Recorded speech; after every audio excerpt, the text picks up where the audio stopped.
Welcome to the Self-Storage University podcast, where you will learn the correct way to identify, evaluate, negotiate, perform due diligence on, renegotiate, finance, turn around, and operate self-storage facilities.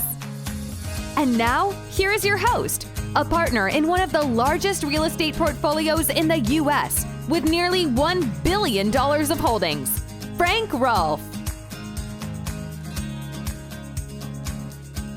We live in a very litigious America.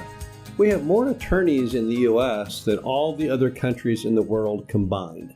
Now, you may be very fortunate and live your entire life without ever having any legal issue, but that's not always realistic. And when you do have a legal issue, sometimes the best thing you can do is to adopt the attitude and the actions of the reptile known as the crocodile. This is Frank Rolfe, the Self-Storage University podcast. We're going to talk about what's known as the Crocodile Defense. Now, what is the Crocodile Defense? What does a crocodile do that's unique? Well, when a crocodile wants to kill its prey, it's in a life or death battle with another animal, or maybe it just wants to have lunch or dinner, it doesn't attempt to kill the animal. What it does is it grabs the animal, goes in the bottom of the body of water, lake, stream, river, and simply keeps rolling around over and over and over until the victim dies. So if the crocodile wants to grab a deer as a tasty entree, it'll grab the deer and then just hold the deer basically underwater, rolling over and over and over and over, knocking all the wind out of the deer, knowing that the deer will drown. It's much easier than trying to figure out how to kill the deer, grabbing the deer.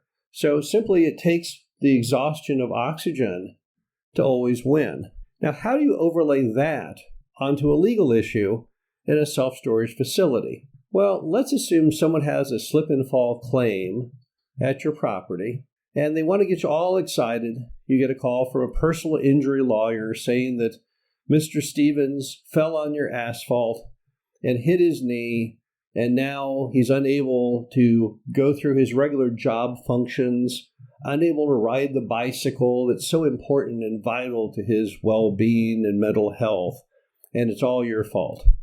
And then they're going to want to hit you up for some kind of immediate payment or immediate action on your part. The worst thing you can do is to quickly run with that. Now, we're big believers that the best thing you can do when you have issues is to try and settle them on the front end.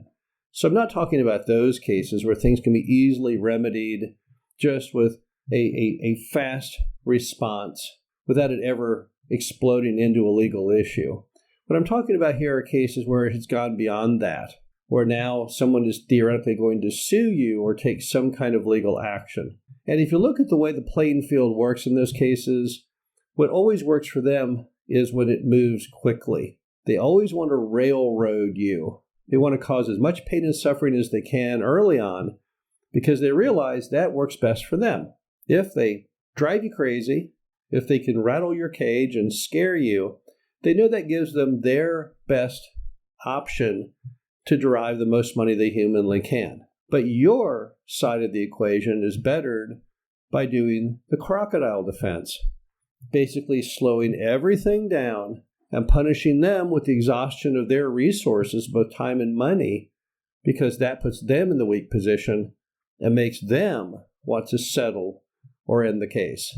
Now, normally when you have any kind of claim at a self-storage property, assuming you have good insurance, which you definitely should seek to obtain, you'll turn that over to the insurance company, and the insurance company will handle it.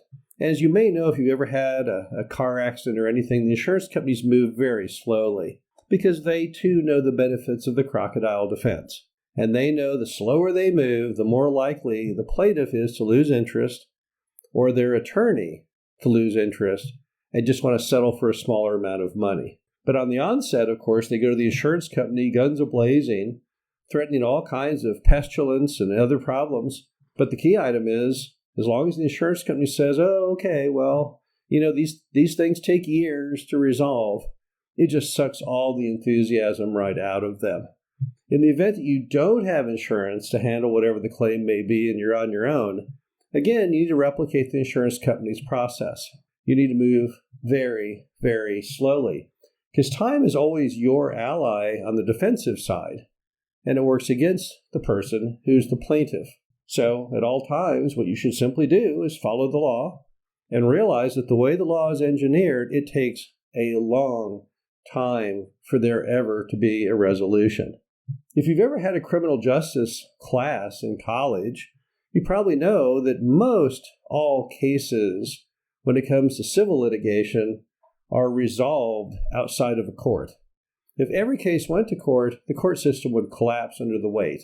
I think it's something like 1% of all cases actually ever go to trial. It's very small. In the interim, most issues are either dropped or they are settled. And you, as the property owner, you have a much better chance of attaining a settlement, a low amount settlement, or even it dropped completely, simply by using time as a weapon, by slowing things down, by letting events unfold as legal channels would allow, but not let anyone railroad you or try and move you quickly into where you don't need to be. So the bottom line to it all is when you have any kind of legal problem, whatever the case may be, don't let people push you. Don't let people try and speed you up, speed up the process, because they know that's their best shot at success. You instead need to replicate that good old reptile, the crocodile. Slow things down completely and let people often run out of money or time as they seek, falsely or not, to get whatever they want. You're going to find if you slow it down, you typically will prevail. Now, I am certainly not a lawyer and don't dispense any legal advice.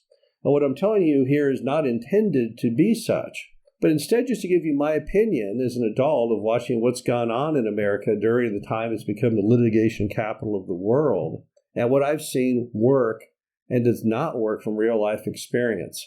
And as with most things, whenever you've got any issue, you want to be slow and methodical, because typically that works the best. When you've got a problem, whatever the case may be, simply relax, slow down, seek the advice of a qualified attorney who knows what they're doing, and let the system work in its own way. The legal system in America takes very, very long amounts of time. There's no question to that.